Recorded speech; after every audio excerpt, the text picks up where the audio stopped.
ത്രിപുരയിൽ നിയമസഭാ വോട്ടെടുപ്പ് നടക്കുകയായിരുന്നു. മികച്ച പോളിംഗാണ് രേഖപ്പെടുത്തുന്നത്.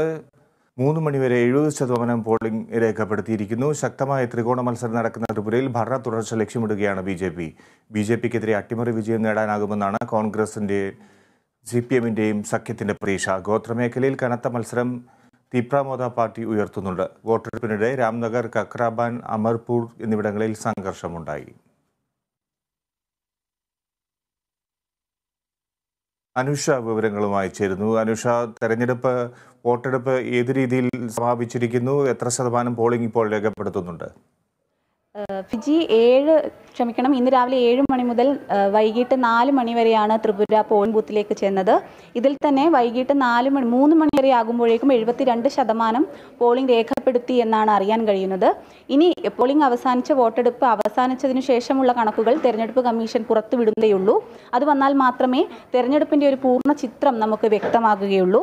എന്നാൽ പലയിടങ്ങളിലും വലിയ രീതിയിലുള്ള സംഘർഷങ്ങൾ ഉണ്ടായതായി റിപ്പോർട്ടുകളുണ്ട്. BJP വോട്ട് ചെയ്യാൻ അനുവദിക്കുന്നില്ലെന്ന് ആരോപിച്ച് CPM-ഉം തിപ്രമോദ പാർട്ടിയും രംഗത്ത് വന്നിരുന്നു. ഇവർ ഇത് സംബന്ധിച്ചുള്ള വീഡിയോകളും പുറത്തുവിടുന്ന ഒരു സാഹചര്യമുണ്ടായി. പലയിടങ്ങളിലും BJP പ്രവർത്തകർ മറ്റ് പാർട്ടിക്കാരെ ആക്രമിക്കുന്ന ദൃശ്യങ്ങൾ പുറത്തു വന്നിരുന്നു. ആകെ 3337 പോളിംഗ് ബൂത്തുകളാണ് ഉണ്ടായിരുന്നത്. 28 ലക്ഷത്തിലധികം വോട്ടേഴ്സാണ് ഉള്ളത്.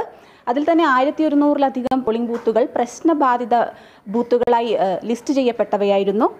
ഏറ്റവും കൂടുതൽ അക്രമം റിപ്പോർട്ട് ചെയ്തത് രാംനഗർ, കക്രാബാൻ, അമർപൂർ, ധൻപൂർ, ശാന്തി ബസാർ, ഹൃഷ്യമുഖ് തുടങ്ങിയ സ്ഥലങ്ങളിലാണ്. 2018 90% പോളിംഗ് രേഖപ്പെടുത്തിയിരുന്നു. എന്നാൽ ഇത്തവണ അത്രയും പോളിംഗ് രേഖപ്പെടുത്താൻ സാധ്യതയില്ല എന്നാണ് നിലവിലെ. കാരണം 3 മണി വരെ 72% വോട്ടാണ് രേഖപ്പെടുത്തിയത്. വലിയൊരു പ്രതീക്ഷയിലാണ് 3 പാർട്ടികളും. ശക്തമായ ത്രികോണ മത്സരമുള്ള ഉണ്ടായിരുന്ന ഒരു സംസ്ഥാനമാണ്.